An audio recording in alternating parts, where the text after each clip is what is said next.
Ano ang retirement pay? Ito ang tawag sa benepisyo na matatanggap mula sa employer na empleyado sa sandaling umabot ito sa edad na 60 taon hanggang 65 taong gulang at nakapagserbisyo na sa establishmento ng hindi bababa sa 5 taon. Para sa pagkwenta ng retirement pay, narito ang formula. Retirement pay equals 22.5 days, i-multiply ito sa arawang sahod at i-multiply muli sa bilang ng taon sa serbisyo. Marahil ay nagtataka kayo kung paano nakuha ang 22.5 days na nasa formula. Upang mas ipaliwanag ang pagkwenta nito, ang tinutukoy na 22.5 days ay binubuo ng mga sumusunod.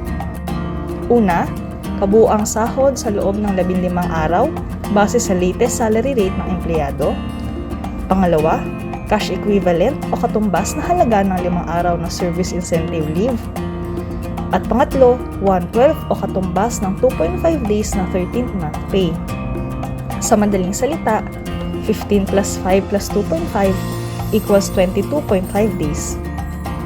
Ang hindi kabilang sa nasasaklaw ng benepisyong ito ay ang sumusunod.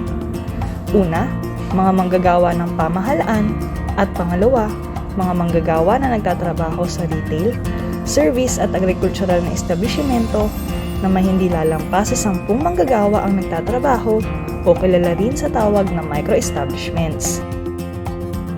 Para sa karagdagang impormasyon, maaari ninyong i-download ang Handbook on Workers' Statutory Monetary Benefits sa www.dole.gov.ph.